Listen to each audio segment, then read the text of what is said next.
بالله من الشيطان الرجيم.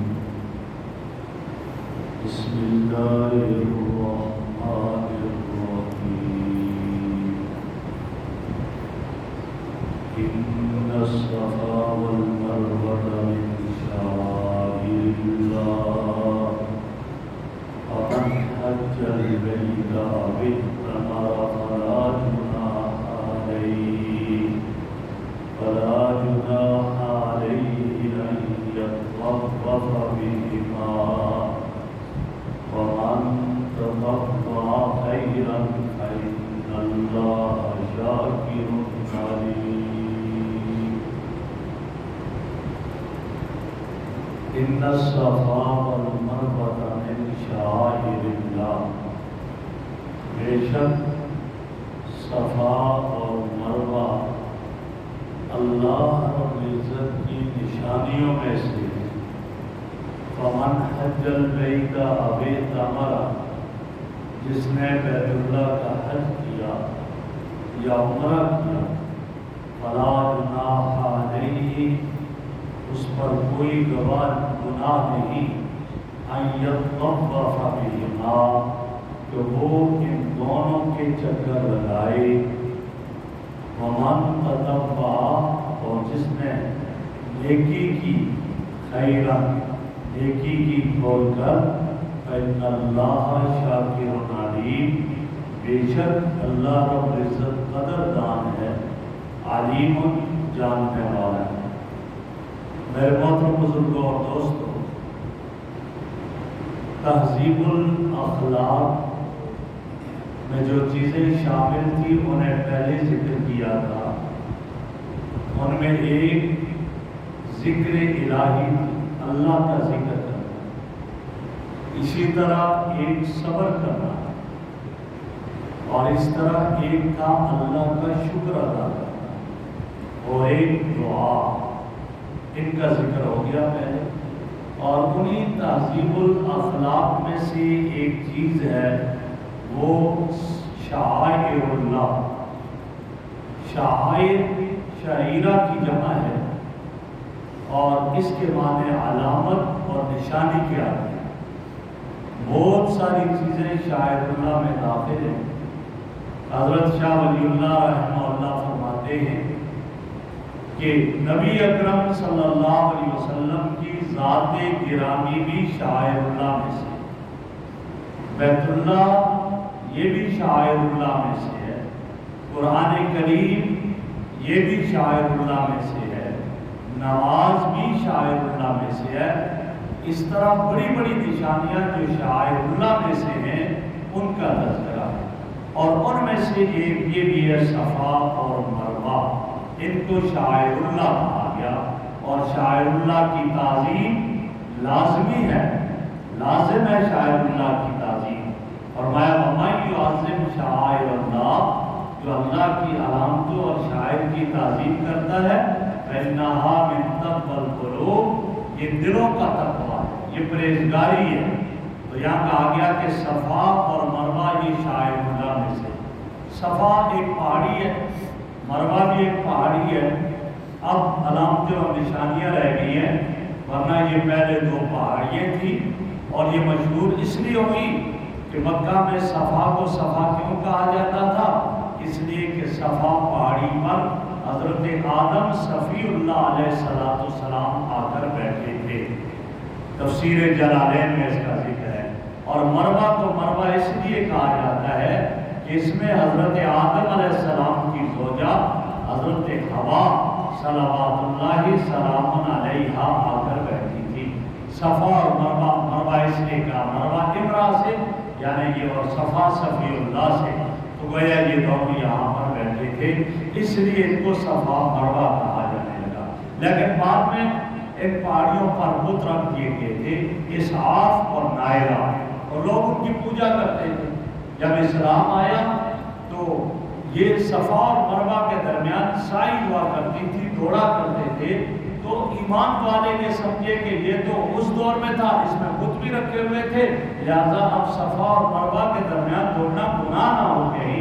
تو اس پر یہ آیت اتری، فرمایا صفا اور مروہ یہ اللہ رب العزت کی علامتیں اور شعائر میں سے ہیں، اللہ کے دین کی اور اللہ کی قائم کردہ علامتیں ہیں۔ لہذا جو آدمی بیت اللہ کا حج کرتا ہے یا عمرہ کرتا ہے اور یہ صفا اور مروہ کے درمیان سعی کرے گا، کوئی گناہ نہیں۔ یہ نہ سمجھنا کہ زمانہ جاہلیت میں یہاں بت رکھے جاتے تھے لہذا اب یہ سعی کہیں ان کی تعظیم نہ ہو، فرمایا ایسا نہیں ہے، بلکہ سعی تو حضرت ہاجرہ صلوات اللہ وسلام علیہا کی سنت ہے کہ حضرت ہاجرہ جب حضرت اسماعیل کو رکھا، پانی ختم ہو گیا، توشہ ختم ہوا، تو حضرت ہاجرہ صلوات اللہ وسلام علیہا صفا پر چڑھتی پھر اترتی، جب اوجل ہو جاتے حضرت اسماعیل دوڑتی بیلین حضرین کے درمیان اور پھر جا کر مروہ پر چڑھتی اور دیکھتی تھی۔ 7 چکر یہ لگائے تھے اور اس کو سعی کہا جاتا ہے۔ تو فرمایا یہ کریں، اس میں کوئی حرج نہیں ہے۔ یہاں 2 چیزیں آئیں، فمن حج البیت، بیت اللہ کا حج، حج کا معنی ارادہ کرنا، اور بیت اللہ کا حج اس طرح شرع میں اوقات مخصوصہ میں افعال مخصوصہ کے کرنے کو حج کہا جاتا ہے، اور وہ کیا ہے؟ وہ جو ہے وہ حج کے ایام میں اور اشہر حج میں گویا کہ بیت اللہ کا طواف، صفا مروہ کی سعی، اسی طرح گویا عرفات کا وقوف، مزدلفہ کی قربانی، یہ ساری چیزیں اس میں آ جاتی ہیں۔ اوقات مخصوصہ میں نے ادا کیا جاتا ہے اور یہ حج ہے۔ اور حج کے بارے میں کہا کہ من حج البیت فلم یرفث ولم یفسق، جس نے بیت اللہ کا حج کیا اس دوران کوئی گناہ نہیں کیا، کوئی لڑائی نہیں کی، کوئی جھگڑا نہیں کیا، رجع کیوم ولدتہ امہ، اس طرح واپس لوٹا گناہوں سے پاک جیسے ابھی ماں کی شکم سے پیدا ہوا۔ یہ حج کا مقام اور مرتبہ ہے۔ اسی لیے فرمایا کہ جس آدمی کے پاس من استطاع الیہ، طاقت ہے حج کی، مالی طاقت ہے، اس کو چاہیے کہ وہ حج کرے، اور حج فرض ہے، اور حج زندگی میں ایک مرتبہ فرض ہوتا ہے۔ اس کے بعد جو حج ہوتے ہیں وہ سارے کے سارے نفلی حج ہوتے ہیں، ذات راہ ہو، رستے کا بھی امن ہو، لہٰذا ایک آدمی کے پاس یہ ہے تو وہ حج۔ اور عمرہ کس سے کہا گیا؟ تو عمرہ کا لغوی معنی زیارت کا آتا ہے، اور اصطلاحی شریعت میں عمرہ کس سے کہا جاتا ہے؟ عمرہ کہا جاتا ہے کہ مسجد حرام کی حاضری اور طواف اور سعی، بیت اللہ کا طواف اور صفا مروہ کی سعی، یہ عمرہ ہے۔ اور عمرہ پورا سال جب بھی کرے کیا جا سکتا ہے، سوائے ایام حج کے جو چند دن ہیں ان دنوں میں عمرہ نہیں کیا جا سکتا، ورنہ اس کے علاوہ عمرہ پورے سال میں کیا جاتا ہے، اور عمرہ سنت ہے۔ اور میرے آقا صلی اللہ علیہ وسلم کے ارشاد ہے، فرمایا جو شخص رمضان میں عمرہ کرتا ہے اس کو حج کے برابر ثواب ملے گا۔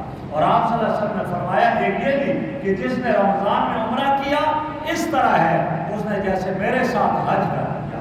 یہ آپ صلی اللہ علیہ وسلم کے ارشاد گرامی، تو یہاں اس کا ذکر ہے۔ فرمایا جو آدمی حج کرتا ہے بیت اللہ کا یا عمرہ کرتا ہے اور وہ احرام باندھ کر تلبیہ کہتا ہے اور جاتا ہے، فلا جناح علیہ ان یطوف بہما، اب بیت اللہ کا طواف کرنے کے بعد صفا اور مروہ کی سعی، یہ چکر لگاتا ہے، کوئی گناہ نہیں ہے۔ اس لیے کہ زمانہ جاہلیت میں جو لوگ کرتے تھے، اب یہ نہیں کہ اب بھی نہیں، یہ تو شاعر اللہ میں سے ہے۔ جب شاعر اللہ میں سے ہے تو ان کی تعظیم کی جائے گی، جیسا فرمایا ان اللہ کتب علیکم السعی، اللہ نے تمہارے اوپر سعی کو لازم کیا ہے، لہذا فرمایا فسعوا، سعی کو کر دیا کرو۔ اور ایک جگہ پر ارشاد فرمایا ابدؤوا بما بدا اللہ بہ، وہاں سے شروع کو جہاں سے اللہ نے شروع کیا۔ اور قرآن میں کیا ان الصفا والمروہ، صفا شروع صفا سے کیا، تو پتہ چلا سعی کی ابتدا صفا سے ہوگی اور انتہا مروہ پر ہوگی، لہذا یہ 7 چکر وہاں لگے، جیسے بیت اللہ کے 7 چکر ہیں طواف، ایسے سعی کی 7 چکر لگائے جائیں گے۔